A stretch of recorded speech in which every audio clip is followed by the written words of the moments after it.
Power buttons can be tricky. I get It's not a power button. It's a mute button or something. I don't know. It's a mute mic switch. Ooh, look at how big I Your am levels. now. Yeah, Oh, look how big I am now. should I turn that down? Should I talk softly, constantly? Yeah, please. Yeah, do the whole thing in whispers. I think do some ASMR for the ASMR. podcast. People will love it. This is a very sexy movie. Hey, watching with Dan and Tony. Hey, watching with Dan and Tony. It's Hey Watching, yeah. Welcome to Hate Watching with Dan and Tony. I'm Dan. And I'm Tony. And each week we pick a movie that we then dissect in the most intricate of details. And this week we're doing something different, which is kind of absurd why I just told you what we normally do, because this week we're doing something different. This week we're comparing two movies. Yes. Two movies from the same franchise, the franchise of the Suicide Squad. So we call this Squad v Squad. Squad v Squad. Where Tony is going to take the position of mostly defending the first squad. Yes, sir. And I'm going to take the position of mostly defending the second squad. I do like that it's mostly because we both have complaints about the movies that we like more. And I think that's fair. That's fair. I really disliked the first squad when I saw it. I was like, I had a lot of hopes. Then I was disappointed. I will say this. I saw the positives of the first one way more watching it again. Sure. And it became, in some ways, it was much more disappointing in a different way because you were like, oh, wow. That I agree with you with. I don't think. Let me just talk about my defense a little bit. Mm-hmm. I don't think it's a great movie. It's not a great movie. Good. I think there are great moments, and I think they blew it, which makes me interested about the Ayer cut. Yeah, we'll get into all that at some point, I'm sure. But there are great moments, and I really enjoy the characters. I enjoy these characters far more than the characters in the. Do we call it a sequel? Let's get our terminology correct before we get into this. In two, I always call it 1 and 2. 1 and 2. All right, yeah. I like the characters in 1 more than I like the characters in 2, and I think that they fucked up a good movie. In 2 or 1? In 1, I don't think 2 is a very good movie. I think it's a mediocre film through and through. I don't think either movie is like what I would call a good movie, but I think that Agreed. 2 has all the humor in it. See, I disagree. You think there's humor in 1? I laugh way more at the first one than I do in the second one. The second one is full of dick and ball jokes. It's just adolescent, juvenile humor that's the lowest hanging fruit possible, and I don't care. The humor in the first one comes from character development and these people actually embodying the people that they are. I don't think there's a single character in the second movie at all. I think there's no characters. I would define, you know what? Let's start this off. Explain to me these characters. Who is Idris Elba? I don't even know his Bloodsport. What is his character? He's just your typical it's this exact same character. I mean, actually, no, it's the Deadshot character, but done how he actually is, where he's just sort of a criminal, and he kind of loves his daughter, but doesn't because he's angry. And he sure doesn't in the second one. He does not for 1 second love his daughter. The only scene that they are together is a fuck you. All they say is fuck you over and over, which is funny. Sure. Not a character that I care about. A guy that would scream fuck you repeatedly at his 14 or 16, depending on who you ask, year-old daughter is not a character that I'm going to root for. As opposed to Will Smith's character who wants to teach his child to be a murderer. First of all, Idris Elba also does that same thing, teaches her how to steal. That's his advice. But the whole thing about Will Smith's character is that he loves his daughter and he wants her to see him as a good person. That is his character motivation. Everything he does in this movie is to show his daughter that he's not just a piece of shit. So that's his motivation. So that's his motivation, but he never did anything in his real life to do that. What do you mean by real life? Real life where he just himself up. The only reason he got captured is because he wanted to show his daughter that he wasn't a vicious killer. he is a vicious killer, but you never want your kids to think the worst things about you that you are. And so that's the whole Batman thing. Now we can talk about that the Batman scene is kind of shitty. I'm okay with that, but the motivation is there. He gives himself up in front of his daughter because his daughter is there watching. He's like, I can't let her see me be this person that I am because I have to teach her to do better. So do you think during one, each step of the way, he becomes more and more caring about what his daughter thinks of him? Yes, I do. And that's why at the end, when the letters come out, I get emotional. Like I tear up when he's talking about when he gets the letters, and that's when he turns the corner. Is like, all right, fuck it, let's go save the world. I'm going to show her that I'm not a piece of shit. She cares about me. I got to show that I care about her. Now let's move on. Let's move on to a different character. Talk to me about Peacemaker, Dan. He's a psychotic. Is he? He's not a psychotic? I assumed he was a psychotic. He's definitely, probably. Okay. But why is he in jail? Because he did stuff too much for peace. Really? Does that sound like something America's going to put him in jail for? Doing anything for liberty and justice and America? He is willing to go to any... He's our perfect weapon. He is the ideal American weapon, and he's in jail? Well, they never give you a reason why he's in jail. He's not even a criminal as far as I know. Half these people in the second movie aren't criminals. If we look at The Watchmen, the comedian is the guy they never put in jail. He's the guy they always use. And that is essentially... It's interesting that you say that. Wait, hold on, because Peacemaker is the comedian.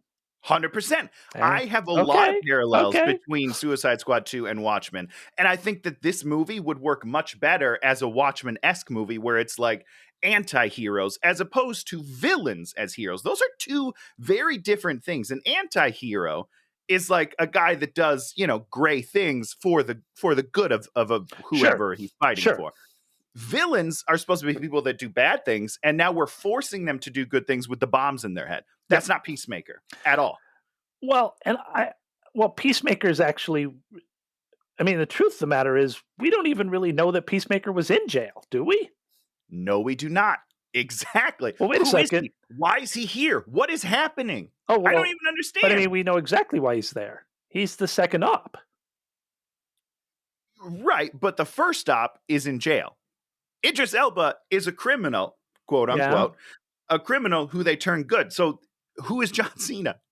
Well, no, is he another Rick Flag? Is he a bad guy? No, he's a good guy. He actually is a good guy. I didn't think about this, but you make a very good point, Tony, in your criticism. You are making assumptions. You're making assumptions because he says Waller sent him with a specific mission in mind to do these things.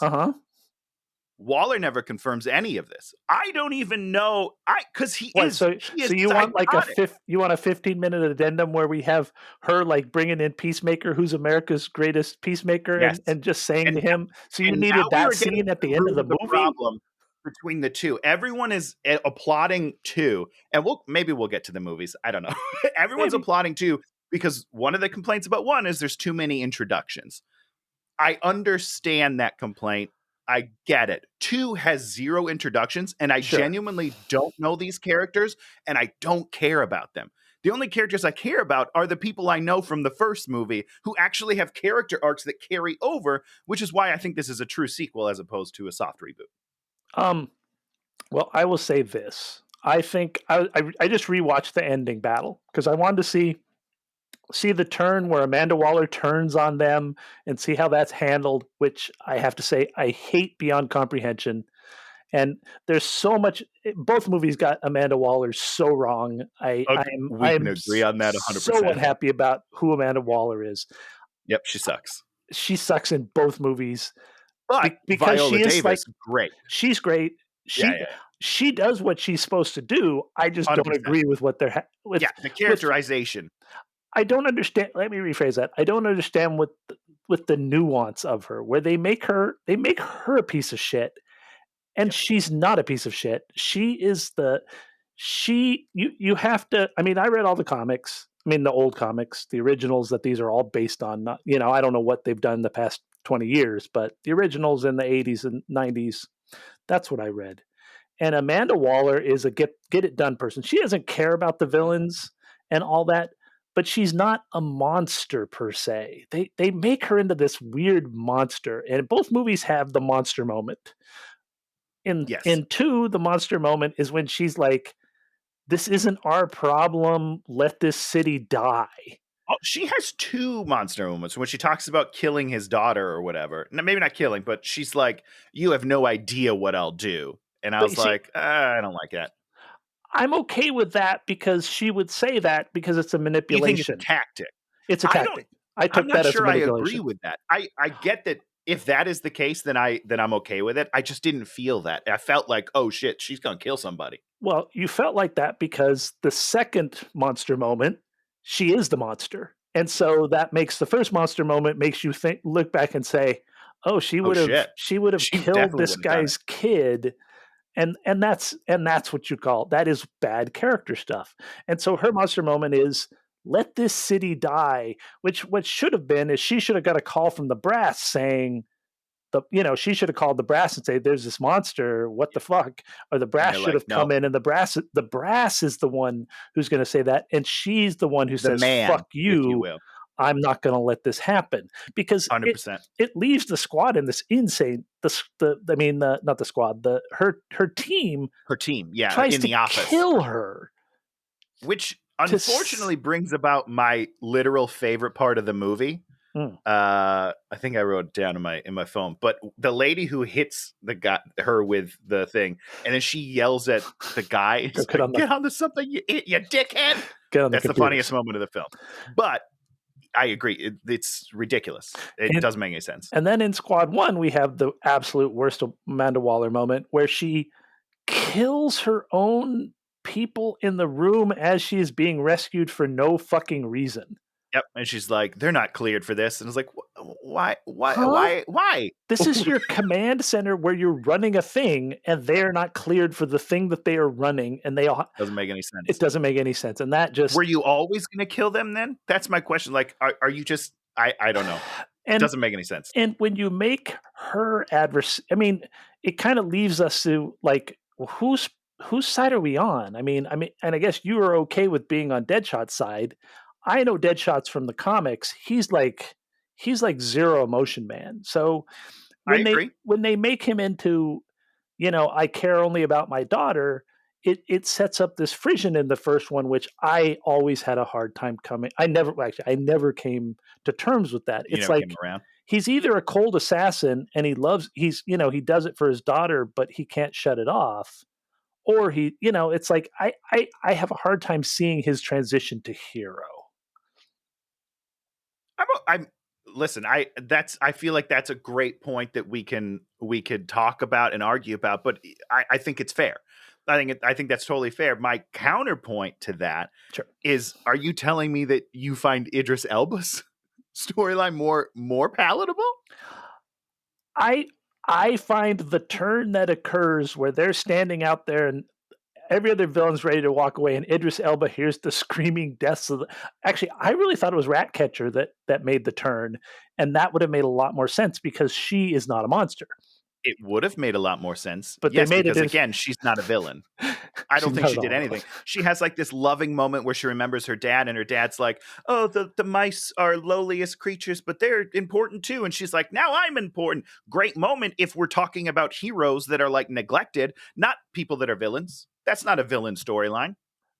Yeah, blah. Okay, well, whatever. But so Anyhow, they give yeah, it to back to Idris the turn. Elba because it's his movie. So he makes the turn. He hears the screams and he's like, "Fuck this! I'm just gonna have my head That's blown it. up."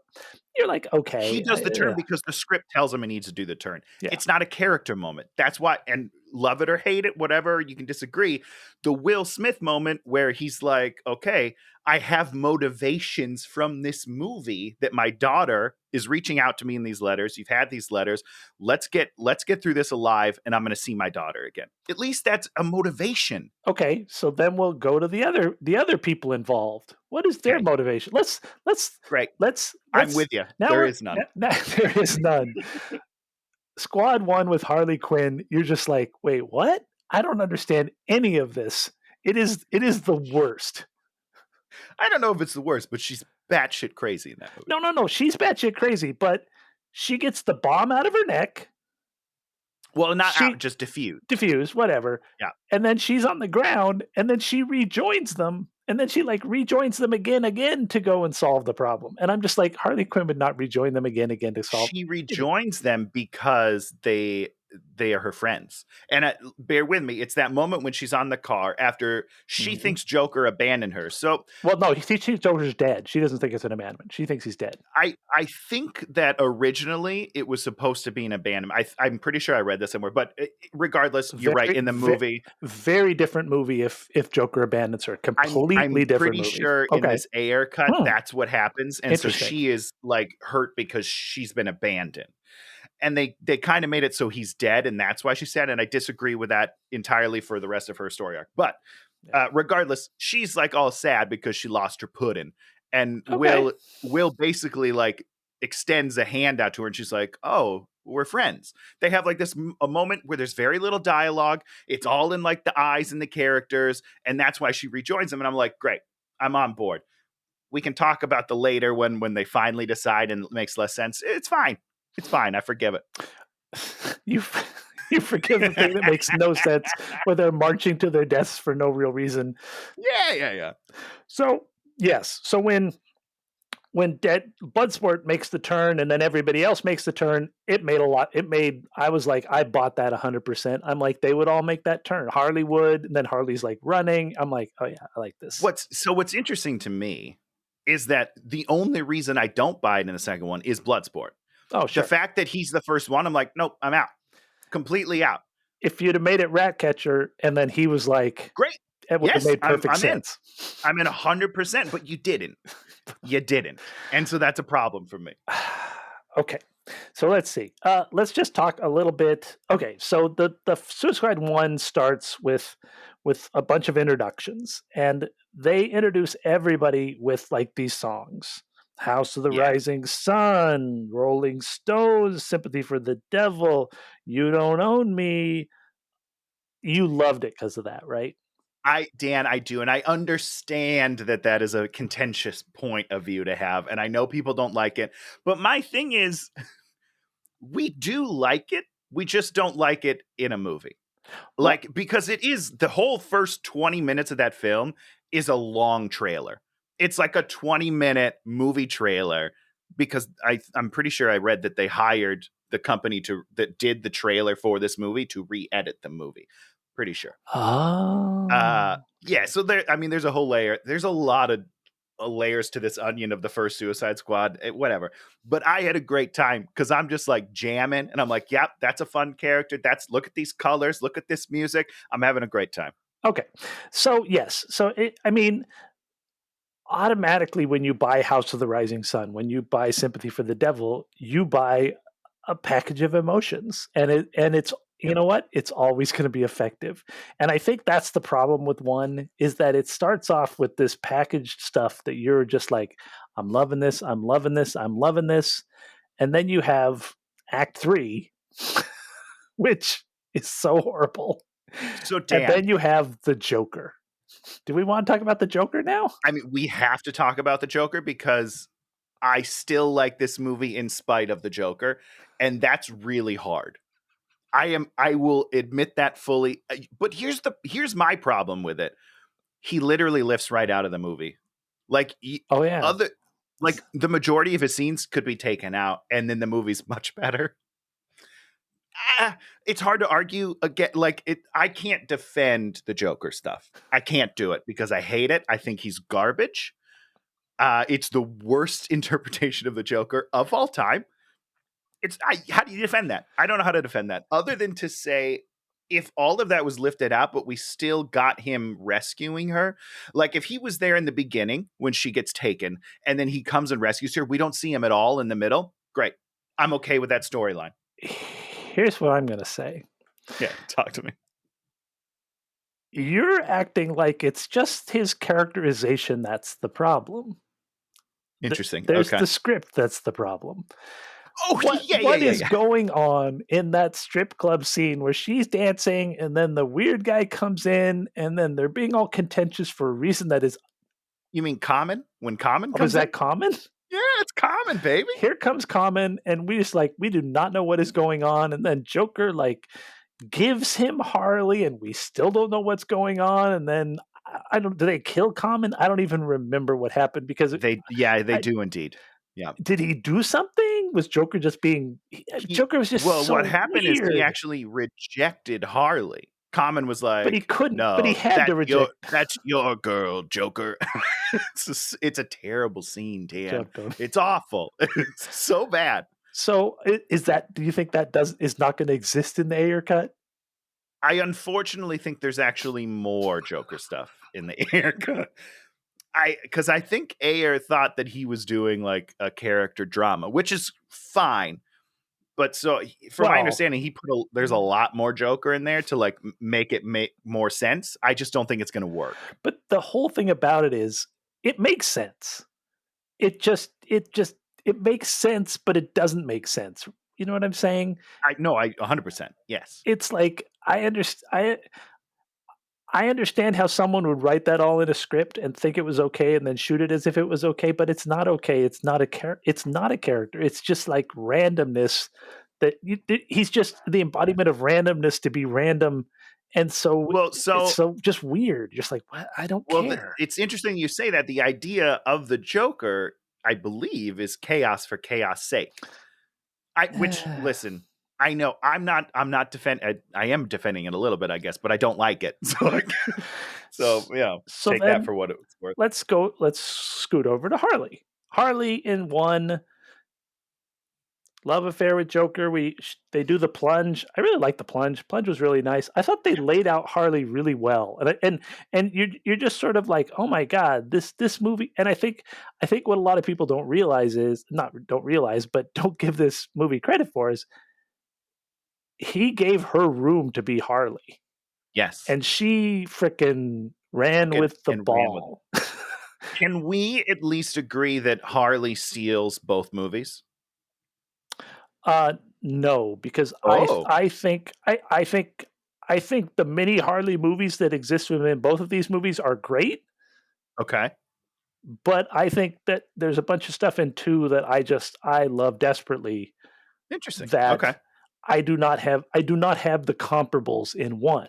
So it's like if we slide I'm Harley excited to hear because I if feel the exact way, but opposite. if we slide the Harley parts out of both movies, Harley in I the get it. second one gets her beach stuff. Then she gets all the stuff with the stupid guy in which she kills him and has sex with him, which was great.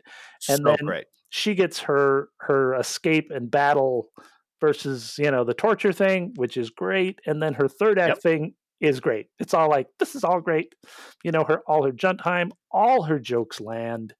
And I mean, she Which doesn't to have any me, jokes in one. oh no, wrong. Where does she have? Wrong, Dan. Tell me a couple of jokes in one that I'm forgetting.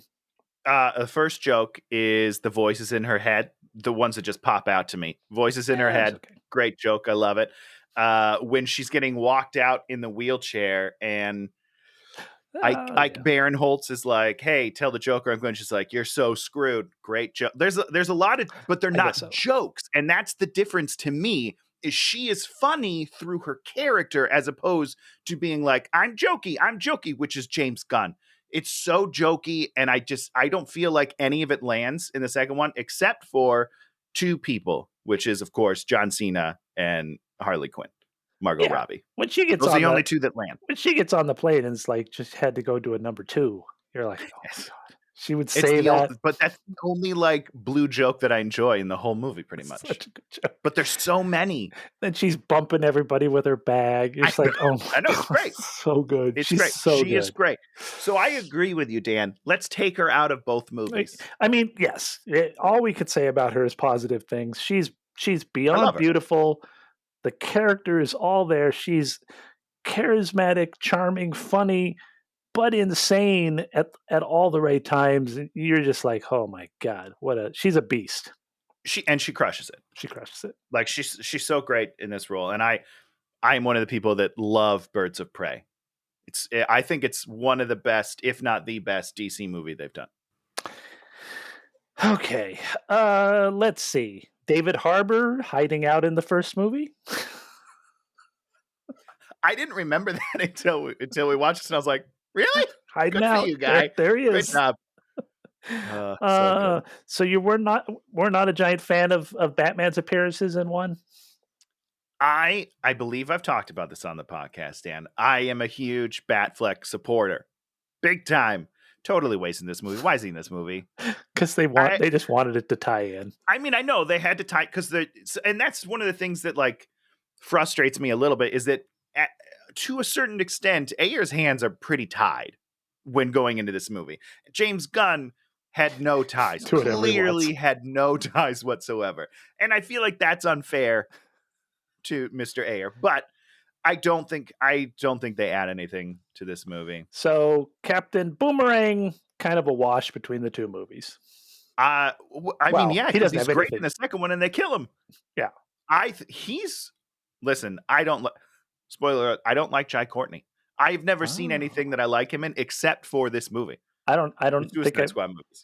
Has he? What else has he been in? I don't know that I've ever seen him in anything. He was a guy. I don't think I don't want to spoil anything, but he's in the Tom Cruise that was adapted from a novel. I haven't seen it. And he's like, "Oh, I'm a badass guy." Doesn't matter. There's that movie. He's in the Die Hard 5 or whatever the fuck when he's Bruce Willis's son. Oh God, it's bad. He's just, he hasn't had a great run of things. He hasn't had a great run of things, but I think he's really good in this movie. Yeah. I mean, in one, once again, he has a couple things to do, and in two, they just kill him for no reason, whatever. Because they want to distance themselves from the first one, except for they use the best character from the first one, hands down. They tried to get the second best character from the first one, and Will was like, "Nah, I'm busy." So then they just gave it to someone else and didn't rewrite the movie pretty much. And we're just like, you know what? We'll just do Will Smith, but be less funny and less charming. Go for it, Idris Elba. That's what you're angry about. There's a lot of things I'm angry about. Angry because Idris is so amazing and Will Smith sucks rocks. Genuinely, let's talk about Idris real quick. Yeah. Do you feel that way? I just love him. I love him in anything. He's so charismatic, and I just love watching him. I've always loved. I find him much less charismatic than Will. I actually find them differently charismatic. Oh, completely differently. Idris is very dry. There was a time, I don't know if this is still happening. They were talking about him playing Bond. Do you remember this? Yes.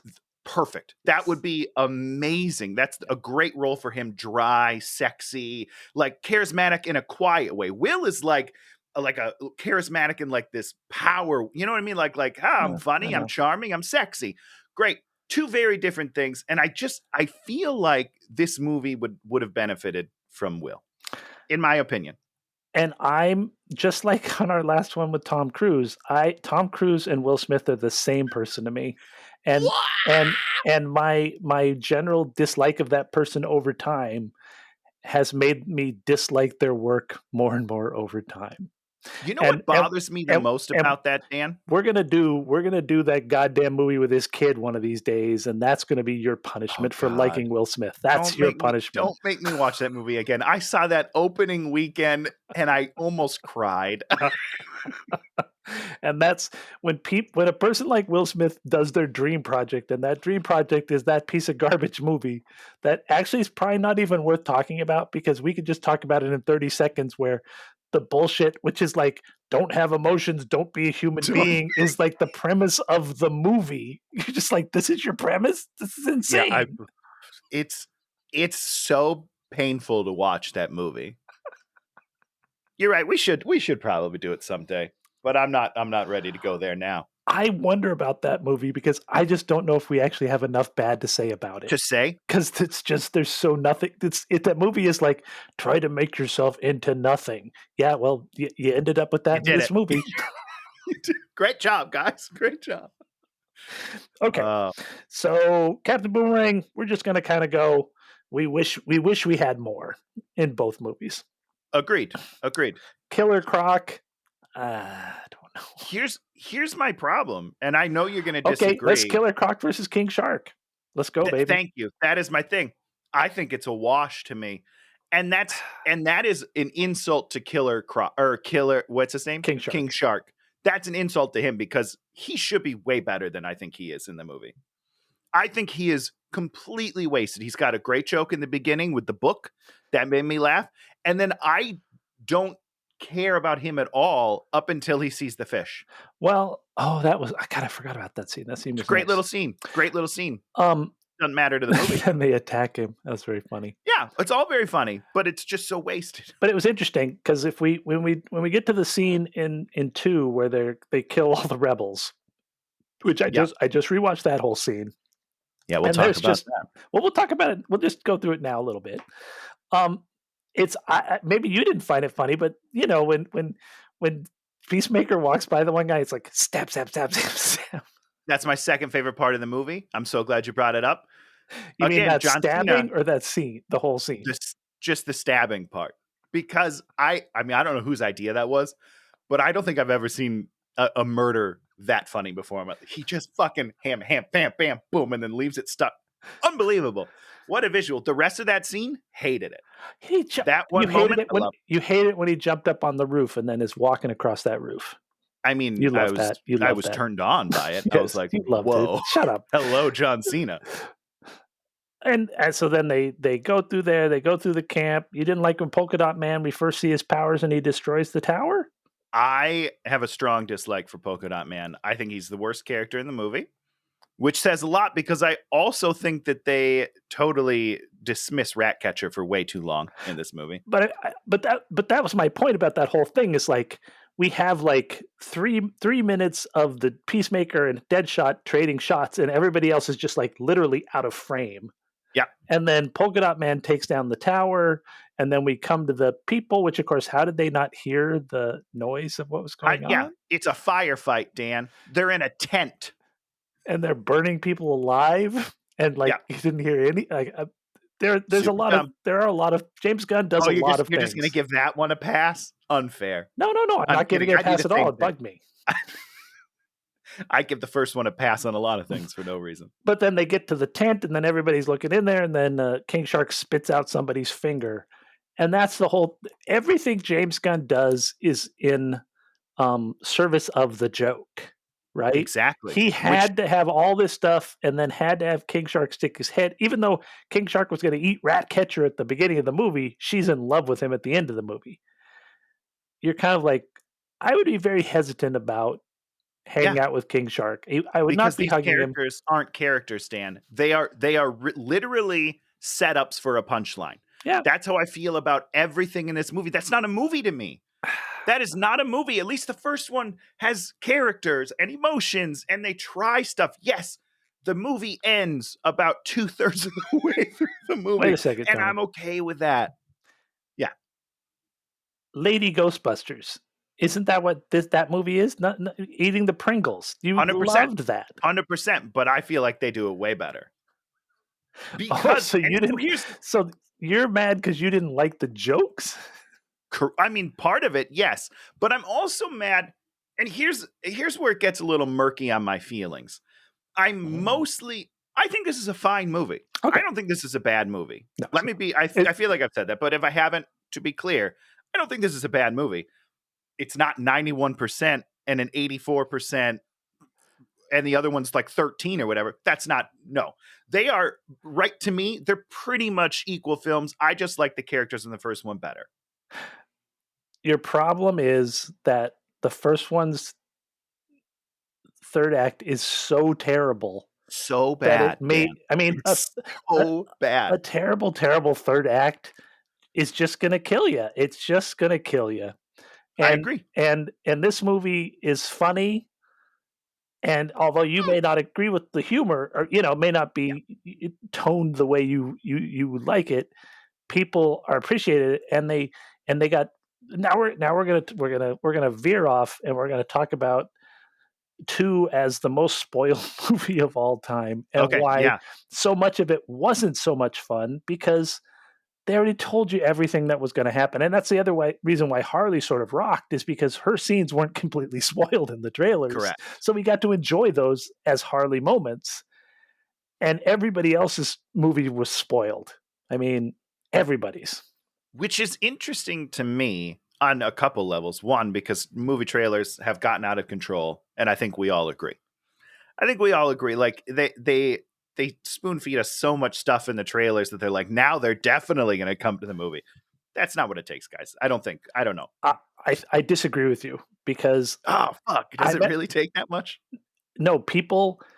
God, I don't remember who it was, but somebody at some point they were talking to me about it, and I was like, "Man, they spoiled all the best jokes in some movie." And the guy was like, "Oh no, I went there because I just wanted to see them do the jokes in the movie." What is wrong with people, Dan? But I think that's how people are. I think they like see the joke, and then they sit there in the movie theater, and they're like, "There's the joke," and then they're like, "I'm satisfied because I've seen the joke." Which to me that explains this movie to a T, because I have already seen all of the jokes. Didn't laugh when they were in the trailer. Maybe that's my problem. Is that I already knew that I wasn't going to like the style of humor because I saw the trailer and I was like, that movie looks like shit to me. You didn't like the John Cena, all the dicks on the beach joke. Again, I do like John Cena. And maybe it's because I feel like he pulls off the jokes better than some other people. I don't know. Oh yeah, I don't really know. He pulls off, but the jokes. the dicks on the beach, very funny, very funny. Him hammering that guy with the machete, very funny. It's all funny. Was a knife. Was it a knife? I don't remember. Knife. It's like 3 knives. It's so good. You just like, and I think, I think that's your problem is you go into this sort of with a negative, you're like hating on Idris Elba. Everyone else in the world, they see that triple knife joke at the beginning and they're in. And once you get an audience, and I think that's why this movie is more successful is they did that. People were in, and even if the rest of the jokes weren't as funny, the coughing out of the knife and they didn't hear, they are suspending their disbelief at that point, and they're like, because when I first saw the movie, I totally enjoyed that whole scene. I was like, this scene's great, I love it, and I watch it again, and I see like the things that pull me out of it a little bit, but the stuff I like, I still like all the stuff I like, I guess and they have a little interchange in there where he shoots the guy and he's like, oh, you didn't kill him, and then he's like exploding bullets, and then Bloodsworth's like, you got me. For the dope as fuck line again is so funny because John Cena delivers it very funny. When Idris Elba turns around, he's like, fuck, he's right. I don't think that's funny. Oh, I love it. I don't think I enjoy Idris Elba delivering James Gunn humor. He's too sophisticated for me to buy into him being this juvenile guy. But I don't know. I've seen a lot of Idris Elba. Either. I love. Okay, now hold on. Let me talk about Idris Elba real quick because I don't dislike. I feel like it sounds like I hate Idris Elba. You hate him. I don't because he's black. Hate Idris Elba. I don't think he's good in a comedy unless he's being like very dry. I think that's like his sense of humor is like a dry wit. He was very dry in this movie. But he's delivering lines that should be punchy to me. And I guess maybe this is like a personal thing. I don't think everyone else like says, John Cena for fuck's sake, when he's like, we're all gonna die. That's funny because that is very Idris Elba. I can see he has that like, oh, I'm with these fucking idiots. And I feel like that's how he feels this entire movie. But he's not delivering lines. I don't know. I feel like some of the jokes that Idris Elba is supposed to say, I don't think he can pull them off. So real quickly on Idris Elba, I don't think he leads a movie very well. I think he's great as like a second billing. Name a movie that he leads that you really enjoy. And this isn't, I'm not judging. I don't know. The Luther TV show, he crushed up. Not a movie. Yeah, not a movie. Well, yeah, because the truth of the matter is movies are not where you go for real character work. TV is where you go for character work. Movies you go for, well, you know what had character work? Suicide Squad 1. Character work. Okay. But Luther's not funny, right? Luther's like a serious show. He's for fuck's sake. He's your for fuck's sake guy. Yeah, exactly. He's not a comedian. And I bet that's great. I'm just saying, I just don't, this poppy, like popcorn joke that James Gunn does, like Chris Pratt delivers it very well. I don't know. I mean, he's the negative. He's the naysayer. He's the like, this is all fucked. We're screwed. he's afraid of the rat, and his whole arc is that at the end he pets the little rat, and that's very sweet. Yeah. It was that was Is sweet, that wasn't it? sweet? I thought it was very No. sweet. I thought it was No, very I sweet. thought that was I awful. thought the rat was cute. I thought this whole rat side plot was stupid. Oh, it I was did very not enjoy sweet. it at all. Very, very That was- sweet. the rat's very cute. Very cute. Like I Got a have little I vest. have more of an emotional connection to the rat than any of the new characters of this movie. Okay, let's talk about Diablo. Oh, do we have to? I love Okay. Diablo. I watched that Suicide. I watched one, and I really enjoyed the entire Diablo. I mean, it was one of their main things. Was they had to get him to unleash. He unleashed, and then he unleashed again, and then he burned Wait, himself up. you mean character stuff, Dan? Yeah, I like that. Yeah, I know. That's what I'm saying. There's no character Wait, in the second one. You just said you didn't like Diablo. I thought we were going to talk about the third act again, and the movie stops. Well, I mean, actually, Diablo's third act is not that bad. Other than the CGI that they into like this weird walking tree thing. I don't know. Gotta say, I really liked that on the second watch because I thought that it spoke to him embodying the spirit of something bigger, which what we were seeing from the Enchantress things, which I thought was really kind of interesting. But that's a very small point. I like the Diablo thing. I thought it was really interesting.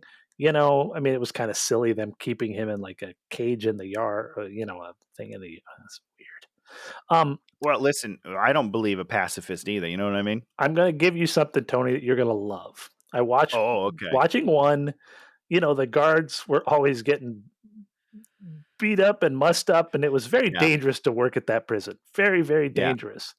And then I was watching 2, and there's a point at which they're setting up Squad A, and one of the guards is like, being sort of menaced by Blackguard, and you just don't buy it. You're just like, oh my God, this is really bad.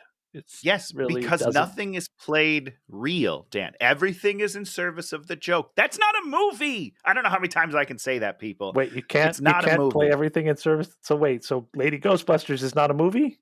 We agree on that. We talked about that. It's not really a movie. It's just popcorn fun. But this movie's not as fun as that. But this movie's not as fun as that, in my opinion. Other than the third act, everything up until the third act is not as fun for me. So Diablo, we like. Let's finish with Polka Dot Man. Hold on. You want to go back to Diablo? One thing on Diablo. Just one thing I want to say about Diablo is that he has a genuine arc.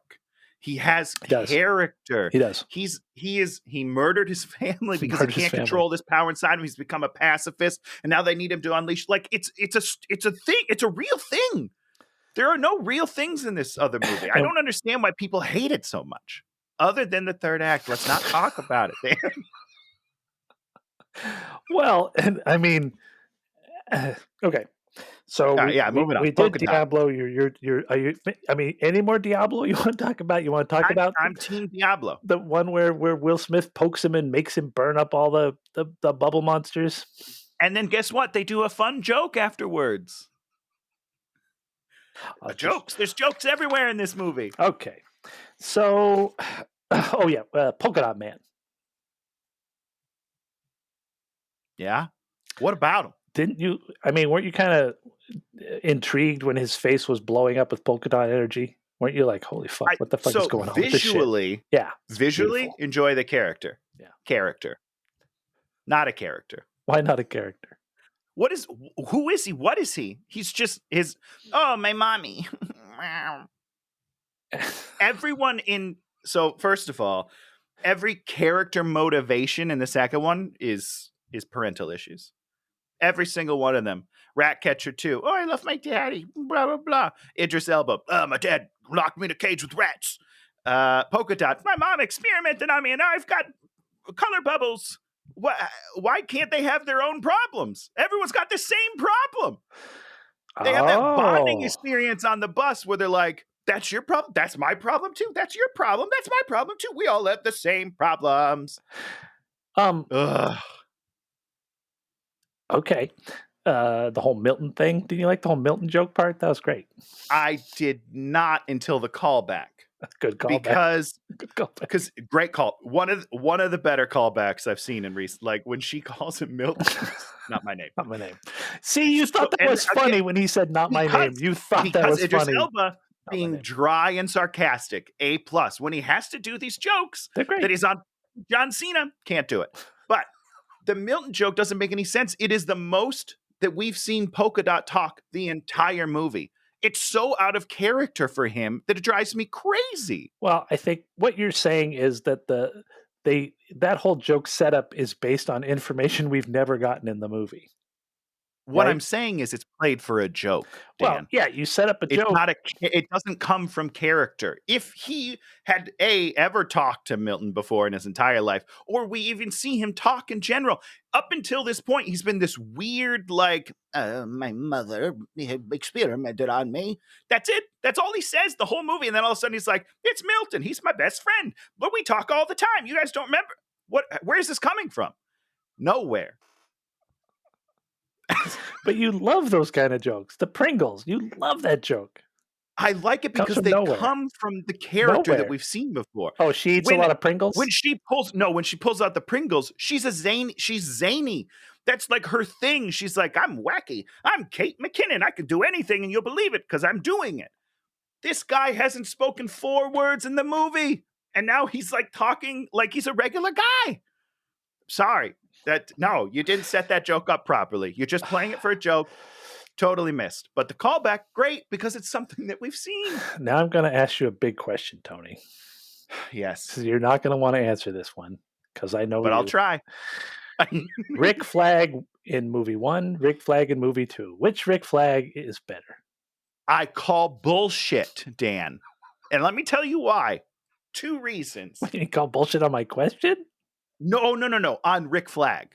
I think Rick Flag is bullshit because in the first movie, he's used as exposition. That's all he's given in the whole movie. Mm-hmm. They're almost 2 different characters, except for at the end of 1, that's where his character gets in movie 2. When Rick Flag is like, I'm a company man. I'm a company man. Mm-hmm. But then at the end of the movie, he's like, I love her. I'm going in. I need your guys' help. Yep. He breaks the thing and he's like, I need you to save the woman I love. Great character moment. Guess what? We have almost the exact same character moment in the second one, but it works better because the first half of the movie, he's not just an exposition machine. So It's what? ridiculous. So what do you? So let me ask the question again. In which movie is Rick Flag better? He's better in both. Let me explain what I mean. He's better in both? What does that mean? I cannot separate the 2. His story arc in the first one is the only reason I care about what he's doing at the end of the second one. Because in the second one, at the beginning, he's nothing. He's cannon fodder. They leave him. He's on the wrong team, which we got to talk about real quick in a minute.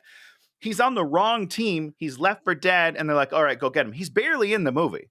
You don't get the reason why his turn at the end of the second movie to me is such a great character moment is because of the first one. Because I know how much he's just like doing it for my country. I'll do anything for my country. And then all of a sudden he's like, the people need to know. This isn't right. I joined up for this reason, not this. And I don't see that in this movie. I don't see him doing the first one in this movie. He's actually pretty cool in the second one all the way through. Like he gets captured by the freedom fighters and he's like, hey, we're friends. We're buddies. These guys are idiots. He's very different in the second one than he is in the first one. But I only think, to me, it only works because I know who he was in the first one. That's my feeling. So what you're saying is you liked Rick Flag in 2 and it worked in 2 and he did a good job. Is that what you're saying? I'm saying it only worked because of the first one. But it did work. But that's an unfair. It's the sequel. It's unfair to say, because yes, he sucks for most of the first one. But it takes that to get to where, to me, it's one giant story arc. If I just start with movie 2, it's less of an arc because he's already kind of in that headspace. Yeah, but doesn't 1 exist? I don't know. Because they're calling it a soft reboot. Okay. Because they're calling it a soft reboot. They're not saying this is a direct sequel, which I think is a mistake. But they're doing that because the first one nobody liked. I don't know why, whatever. Yeah. So they're like, oh, it's a soft reboot. But those characters' arcs start in the first one. Yeah. 100%. So it's not a reboot. So, You but need it the seems first one like to pay off Rick Flag in the second one. it almost seems like, but you hated Rick Flag in the first one. For the first most of the movie, and then he becomes but that's the whole point of Rick in the first one is But that hold on. You hate that actor. You were like, he's terrible. Oh, he's so bad. And now because that's exactly right. Because in this one, we get to see him living the second part of the first movie, where he's not just a company man, and he's great. So it wasn't his fault in the first one. It turns out that character just sucked. So what you're saying is the guy who plays Rick Flag is really good because he took what happened in the first one and then emoted. And I want you to say that, Tony. I want you to say that he was really good in this movie because he's a really good actor and you really like his performance. I don't know if he's a really good actor. He's a good actor. I did enjoy him a great deal in the second one. But again, only because of the first one. You have to give the first one credit for his story arc because they don't give him a story arc in the second one. Yeah, they give him the turn. But it's not a character then.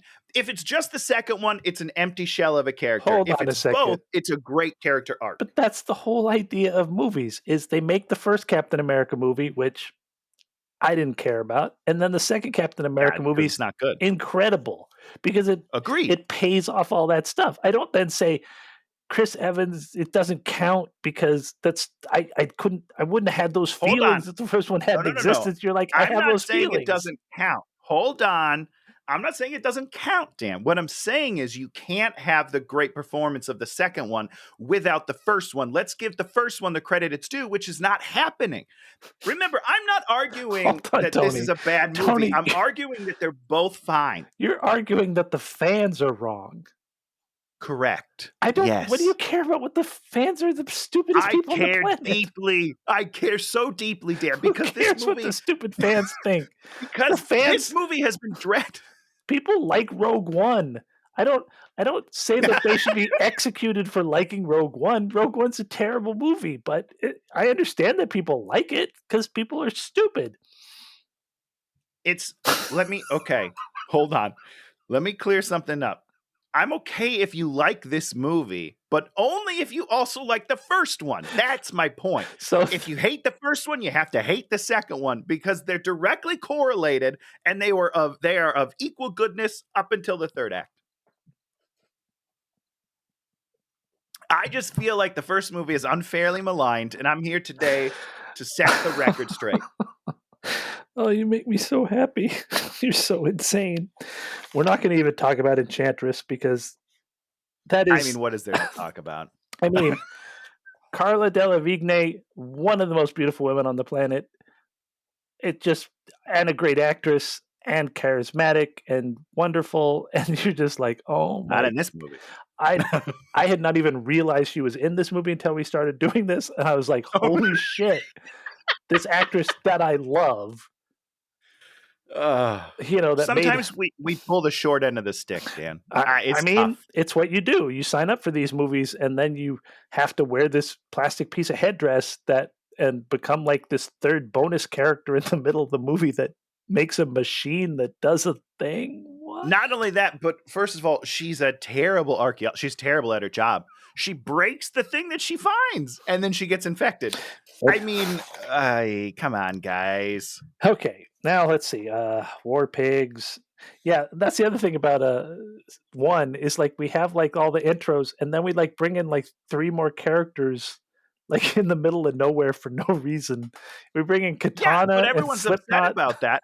But the entire second movie is that. That's all there is. It's just they're just thrown in there for no reason. No. I mean, yes.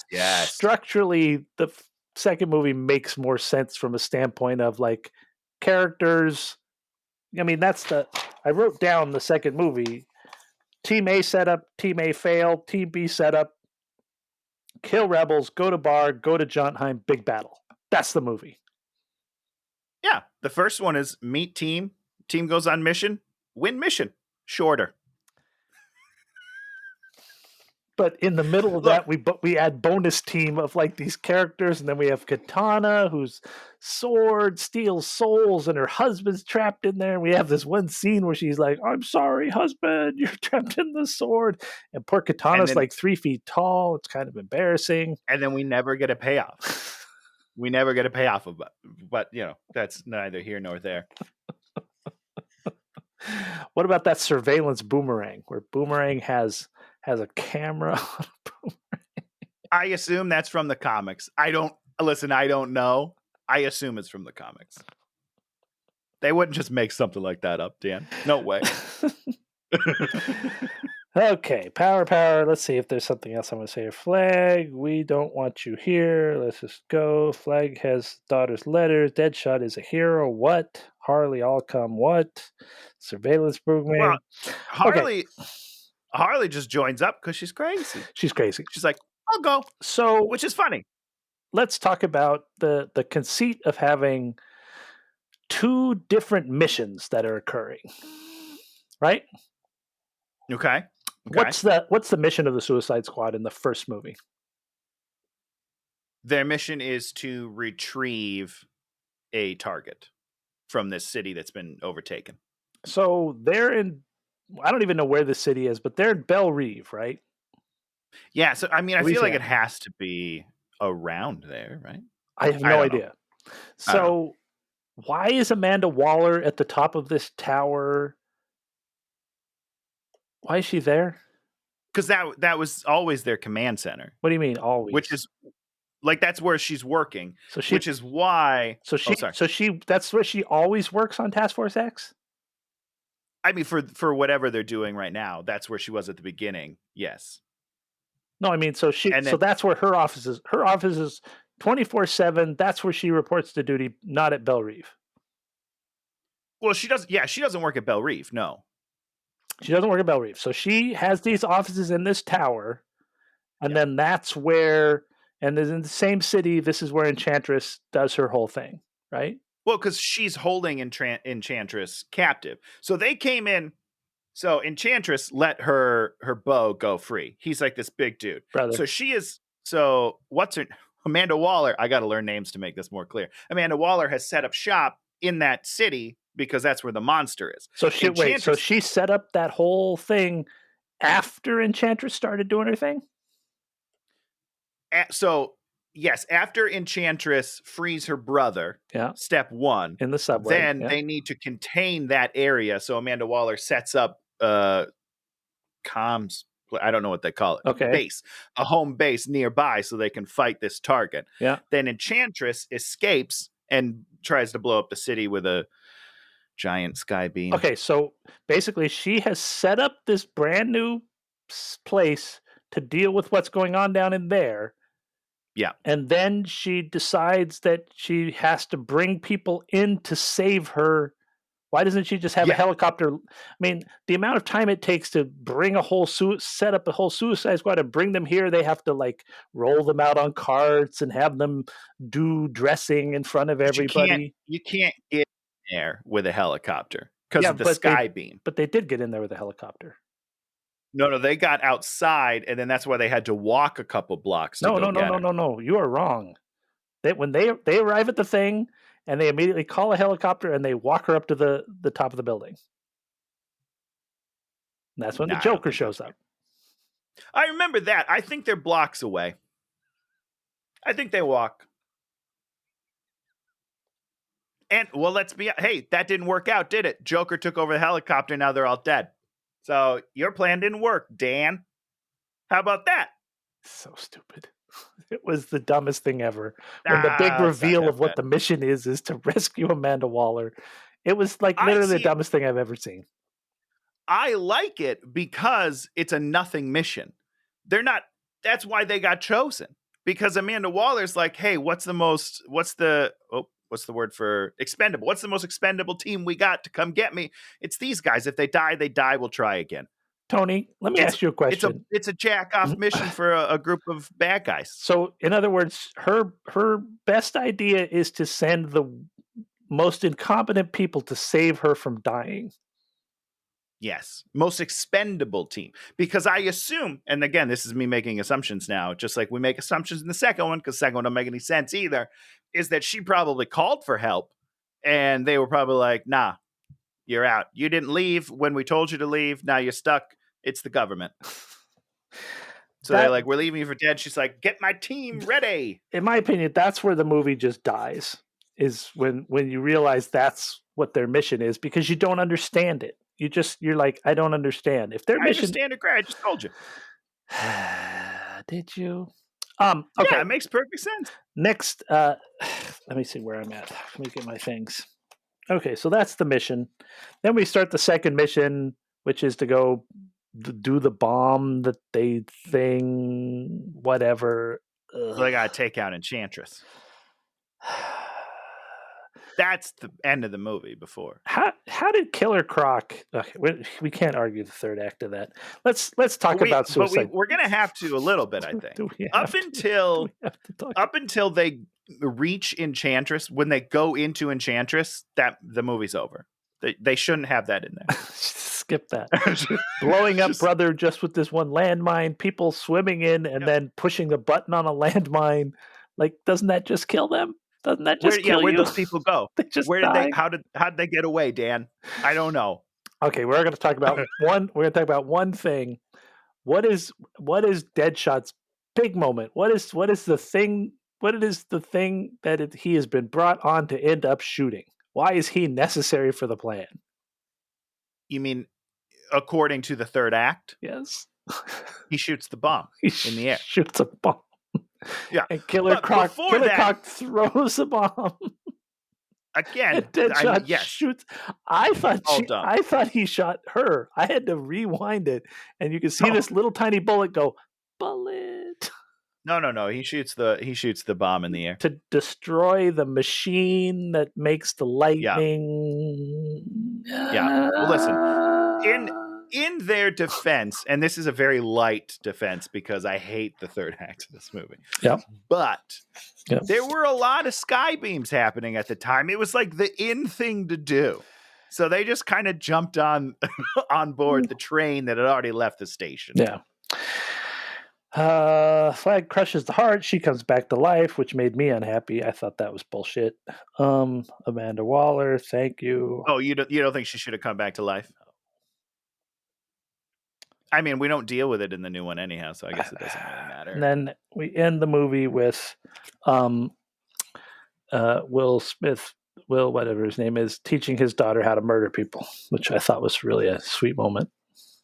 It's weird because you're saying that sarcastically, but I love that moment.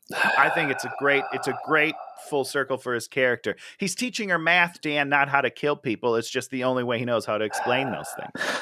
The best part of the whole first movie was when Harley breaks the window and steals the purse. And I believe they probably spoiled that in the trailer because it was very good. They did, but why do you like that moment, Dan? Because it's a character moment. Yeah. Well, isn't that amazing?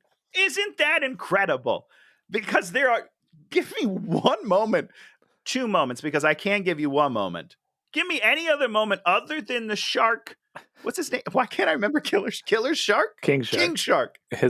Fuck. Sorry. King Shark with the fish is the only good character moment of the entire second. And I'm going to take the Tony approach, and I'm going to say there were so many amusing moments that I liked. I get it. Idris Elba, we're all gonna die. I sincerely hope so. It doesn't make any sense for the character, but man, it's a great line. Exactly. But it's not. It goes against character. I mean, I get it. It's a joke, and I get that you can find it funny, but it goes against your character. Okay, Tony. So don't sacrifice character for the sake of a joke. We spent our first hour basically talking about the first movie and some of the second movie. Now we're going to move into the second movie. Great. I got a lot to say. Okay. Team A setup. There's going to be one line. Team A setup. What did you think of Team A setup?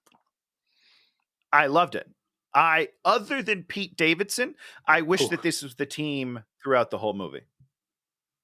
I am more connected to these characters in the 5 minutes of screen time they get than I am the rest of the team for the rest of the movie. So TDK is great. I would love to see him do more. His death scene is hysterical when they're shooting his arms and he's on the ground, fucking like rolling and So wait, screaming. you loved Very all funny. this? I love the setup of this movie, and then guess what? We go to a totally different, separate second movie that I don't find nearly as entertaining. Okay, well, let's start with Savant. Savant is in there. He throws a ball and he kills a bird. How did you feel about that? I didn't like it at all. And we're going to talk. Now we're going to talk. We're going to shift based on that. We're going to talk about James Gunn Arthur. He kills the bird. Yeah. Then he drowns Weasel. This is the point at which my wife made me turn off the movie. No, actually, it's almost. My wife was ready to turn off the movie. She was very angry because it was this violence to animals. If you were and it doesn't stop there. And then later in the Harley thing, what's his name has this thing of birds, which the dude burns up, sets on fire, and kill. That's when she was like, for no reason. This is bullshit. Why does he do that, Dan? What is the character motivation to even do that in this movie?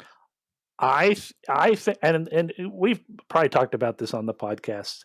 In improv, we learned very early on, you do not hurt animals in improv. This is improv where there's not an animal there. It's all an illusion. But if you talk about hurting an animal, especially a dog or a cat, we turn on you instantaneously. You lose the audience and you are hated. My wife was angry. And with very good right to be. And she was right to be. And I understood it. And it goes towards James Gunn having ultimate power, and so he can do whatever he damn well pleases, and no one's going to stand there and say you can't do this. It doesn't buy you anything. They make Savant into a monster, not at all, and we don't even care about this character, and this character doesn't go anywhere. And I hate this character, and I'm going to say why I hate this character in a second. What is this, Shannon? Oh, Shannon's texting me her lunch order. You better get that in, Dan. You can't be late, baby. And then the burning up of the birds doesn't make any sense. And then the drowning of the weasel is just a joke because that character can't communicate like a human being, so it's a thing that we can just throw away and kill. Yep. So we learned improv, you do not do this. So this shows that he has this power, and he had these issues with these tweets way back when of saying very inappropriate things. And I think that this is a mirror onto some pathology in whatever James Gunn is that is very problematic. It's yes. I hate it when you put in a violent act just to sort of show that a character is a monster. And it's if you want to talk about weak storytelling, this is the weakest of weak storytelling. Not only just that, but it's the beginning of the it's the beginning of the movie, but it's the beginning of where I was like, oh, he's not going to build a single character in this movie. Because this is not how you build a character. This is not a character thing. This is just like a trick to be like, oh, you know what makes them evil? Kill something cute. Just kill an animal. Then they'll get it. He's the bad guy. Savant. Why is that character here? Just probably because they're friends. Would be my guess. He gets to the beach and then he stands there and he's like, he doesn't pull out a weapon. He just stands there and goes, ha, ha. And then he runs away into the water, which, like, you're not going to get away in the water. Why doesn't he? I mean, if he's really somebody, he'd have pulled out a gun and shoot it. I mean, at least TDK, which on second watch, I hated beyond comprehension because it's a character that doesn't do anything. I mean, it reinforces your point where everything is just in service of the joke. If these people were actually there to be in service of something happening, I'd be okay, but they're not. It's like any stupid soldier in the world would have been more effective than these garbage characters. Yes, that is correct. Mongol jumps and attacks a thing. Javelin never even throws a javelin. Boomerang kills a couple people and then he just dies for no reason. Flag and Harley survive. And then when Pete Davidson goes up on there and is like, I'm the good guy, I called, like talk about an exposition character. Like he would just Harley got captured, right? Well, not yet, but eventually, But I mean, yes. she got captured. She didn't just get Yes. they weren't just there trying to murder at all costs. Correct. Yep. I mean, he should have just hid and waited, but they wanted to get this betrayal exposition out in the open. Yep. And it was I love Pete Davidson. It was he couldn't deliver those lines. I don't know if I do love Pete Davidson. The jury is still out on that for me. Did you see King of Staten Island? I did not. Well, it is on my list of things to do. That's that'll help. That's why I say I love Pete Davidson. King of Staten Island, I really enjoyed. I thought it was a really interesting movie. Right. I thought it was structured very interestingly. I thought it was a great story. I mean, I thought he acted well in it. I mean, it's him playing himself. You know, Eminem can play himself. Still, that's not easy. It's not easy, as opposed to him in here, where I thought he was just terrible. He is terrible. That's why when he gets shot in the face, we're like, oh, thank goodness. As opposed to, I think I'm supposed to laugh, but I just felt a sense of relief. I was like, oh, I'm so glad he's not going to be in the rest of this movie because it would be dreadful. I knew this is exactly what was going to happen in the movie. So there's nothing surprising to me. I knew there were two teams. I knew that the one team would fail miserably right at the beginning, and then we just cut over to the second team. So there was zero surprise for me on any of this. Although in the helicopter, I liked all the jokes they told. I thought that all the jokes were great. Agreed, because these people are pretty funny, unlike Idris Elba. See you later. Except the TDK joke, where it's like, why doesn't he just tell him what his name is? Because it's not an absurd question. His name isn't TDK. He does not sign his checks. The way he TDK. phrases it, he says, "What is it? What is this? What does it mean? What does it mean? It's just letters. He's like, all names are letters. Me." But which is a funny joke. All names are letters, dickhead. It kind of bugged me. I like Boomerang. I find him very charming in this.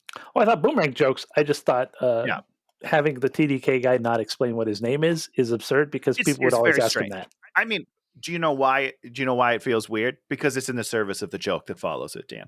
And I'm agreeing with all of Tony's points in this part. And I thought this was like the weakest part. I thought this was the weakest part of the movie.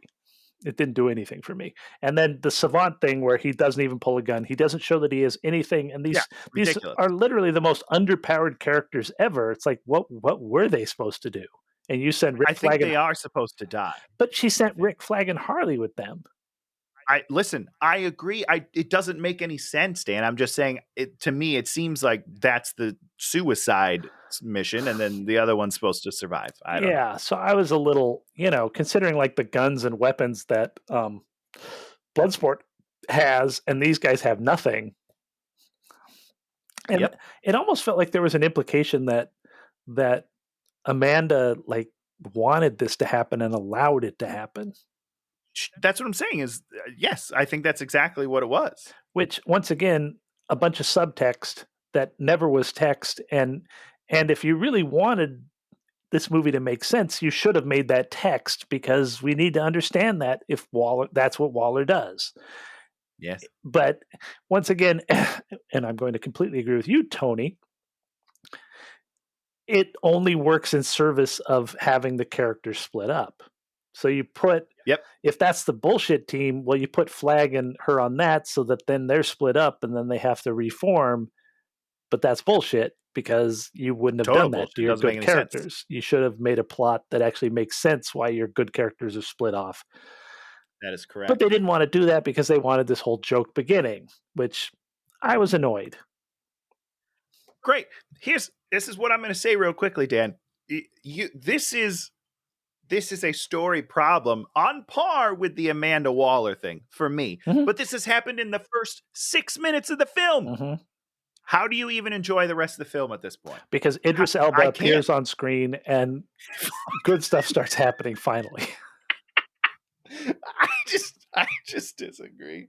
Poor Idris Elba. I like him a good deal. I don't know why I'm so against him in this movie. Okay, so we did all that. We did the mission. Okay, let's talk strength of villains. Enchantress. On a scale of 1 to 10, where do you put Enchantress? It's hard to say. It seems like a 4 or 5 because they just kind of kill her. But no. I don't know. As successful plot device. Oh, then a 0. 0. And then we have the military guys. We're going to ignore all that. Then we have Starro.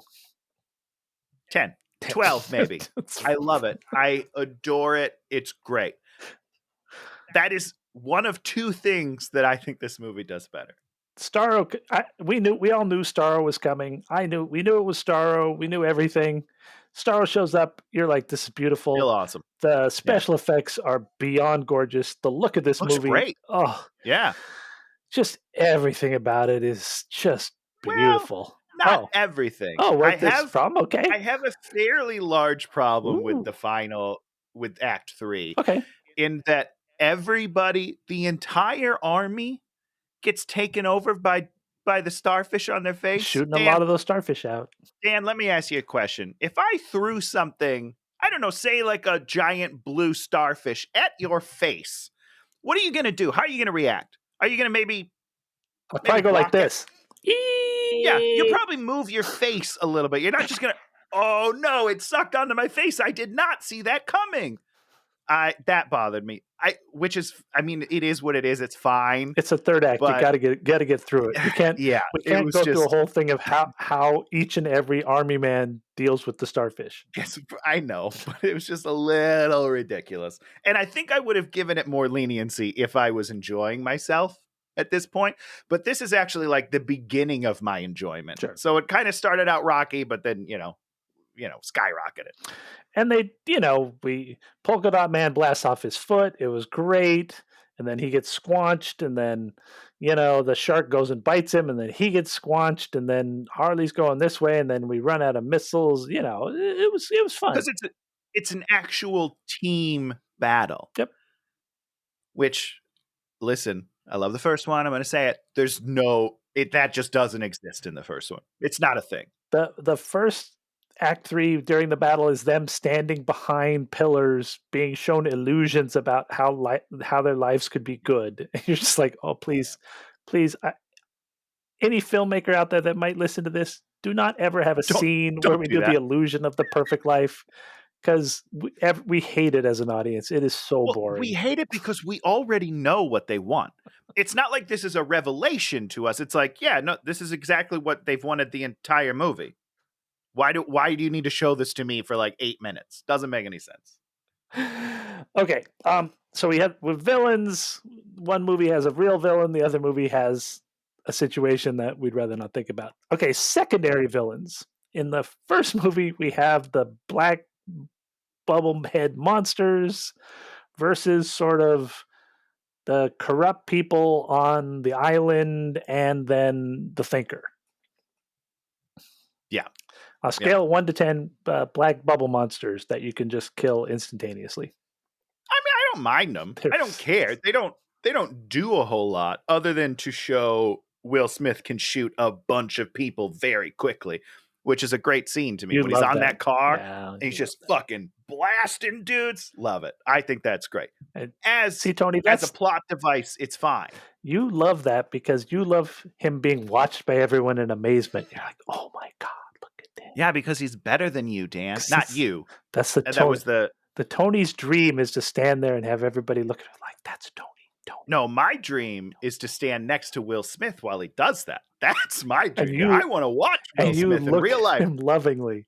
That's your dream is to be the loving looking person. He'll come over and be like, "Thanks for being my emotional support," and he'll give me a little handshake. That's what I want, Dan. Okay. Me and Will, best friends. Okay, we did the humor, the heart. Does either of these movies have a lot of heart? See, I disagree. Yes, I think the first one is all about an emotional throughput. I really do. I don't think there's any heart in this one. Wasn't my question. Does either of these movies have a lot of heart? Do you really think Suicide 1 has a lot of heart, and that's like a movie you go to for heart?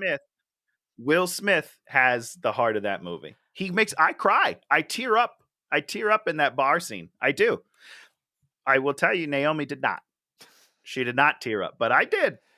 She told me I have daddy issues, and that was the problem. So I guess I should be in Suicide. I should be in Suicide Squad 2 with all my friends with parental issues, because that's everyone's problem. And therein lies the question: I wonder what James Gunn's issue with his parents is. I don't know, but it's pretty big, because Guardians 2 is all about it's Chris Pratt's dad is the spoiler alert. His dad is the villain. Like and the first one is all about Thanos is the father of Gamora. Like it's all daddy issues. Like All it's daddy weird. issues. That might be most of my notes. Actually, we might have covered pretty much everything. I Great win. job, Dan. Well, is that how we feel this went? I final notes. It is sad that Suicide Squad 1 had the Act 3 and didn't have something fun at the end there, but DC movies have a way of not having a villain battle at the end that makes It's you feel good about yourself. 100%. It's so weird. It's so weird that they just can't figure that out. It's like the first Wonder Woman movie. You watch that movie, you're like, I'm loving this, and then you're like, I'm blotting the ending out of my mind because I love the rest of this movie. That's like their thing. That's how I feel. That's exactly how I feel about this movie. Maybe, and I agree. I also feel that way about Wonder Woman. Maybe they should bring James Gunn in just to do the third act of their movies. For the third act. The third act rewrite. Come on in. James comes in, rewrites your third act, makes it work. That's it. No dick jokes, James. I don't care. No more. Just in this movie. Dick jokes. I love Ratcatcher too. I thought she was amazing. I hope she gets tons and tons of work from this movie. I think the actress is great. The characters until the end. Yeah. Yeah, the actress is great. I hope she gets a lot of work. I don't know what she does. I don't know. But like the character for the first 2/3 of Act 1 and 2, she's nothing. She's sleepy. She sleeps all the time. And then she's like, I'm tired. Dumb. Third act, she's great. I just wish there was a little more character development in the first 2. Anything else to say, Tony? I want to say 2 things. One, I think we both went into this knowing we weren't going to change anyone's minds. Well, no, you changed my mind. I absolutely am not as harsh on 1 as I was before. Not even close. Great. Oh, that's great. That's all I asked, because guys. I compartmentalized it. You need to compartmentalize that movie. And 100%. Yeah. I'm very good at that, Dan. It's one of my superpowers. You're getting to understand that, Tony. You can have one scene with some stupid letters, and you're like, "This is an incredible movie." Hey, those are some heartwarming moments, Dan. I don't want people like what I'm looking for isn't for people to be like, "Oh, Suicide Squad 1." I can't say that very fast. Is a 10 out of 10.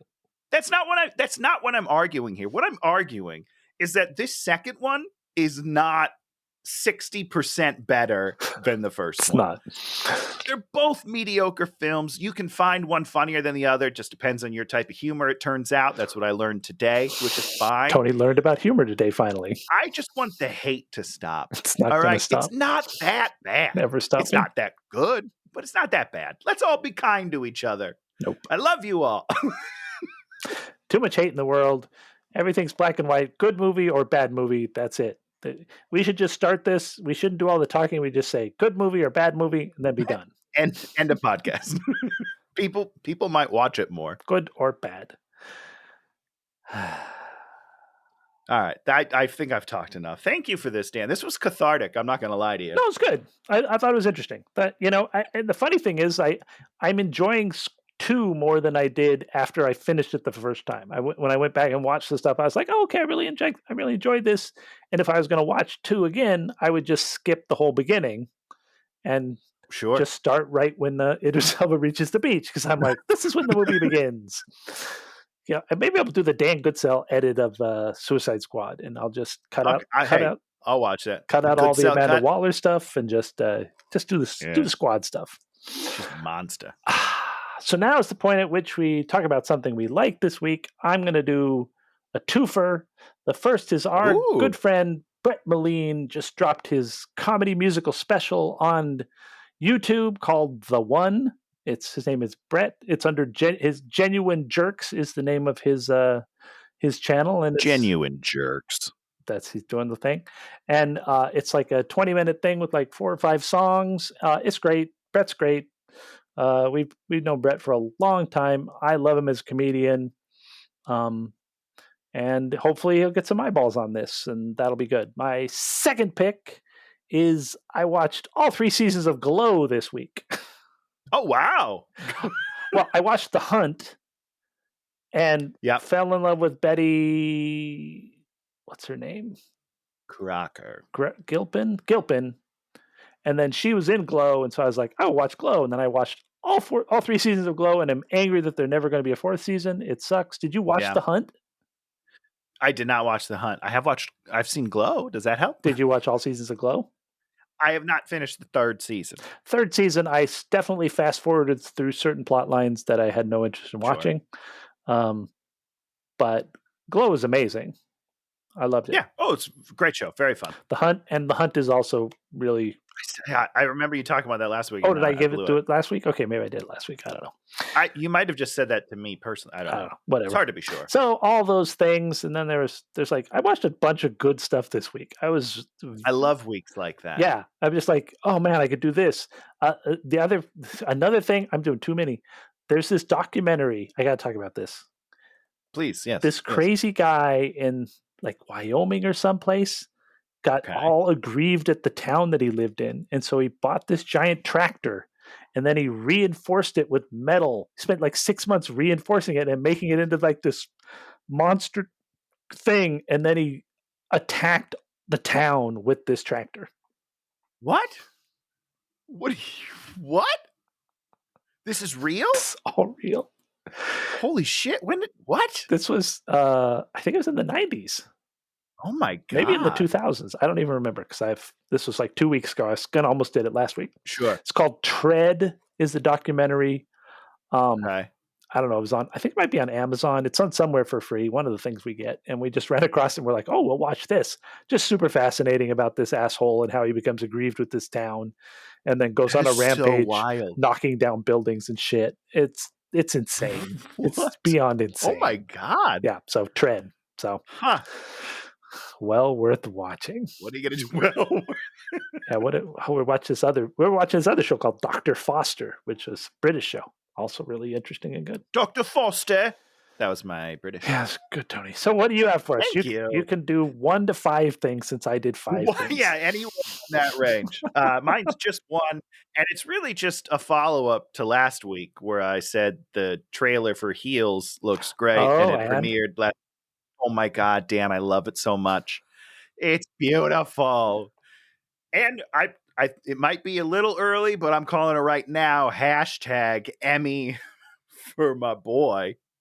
That's one of your Arrow guys or something. Stephen Amell. He let's get him an Emmy award. Let's get him. This is good, dude. He's great. Where's it at? It's on Stars. So you have to like buy a subscription, which I did happily for Heels, which I will cancel immediately when Heels is done for the season. But I adored it. It's kind of got like a Friday Night Lights kind of family drama vibe to it, but then also with wrestling. It's great. It's great. So my 6th thing I was going to pick, which leads into the movie I'm picking for next week, right? I get to pick this time, right? You picked this Suicide Squad. You sure do. I watched the Val Kilmer documentary last night. Oh, how sad is it? It's like, is it tough to watch? I mean, he had throat cancer, and so he's talking out of the hole. So that part is really painful, and he does it too much.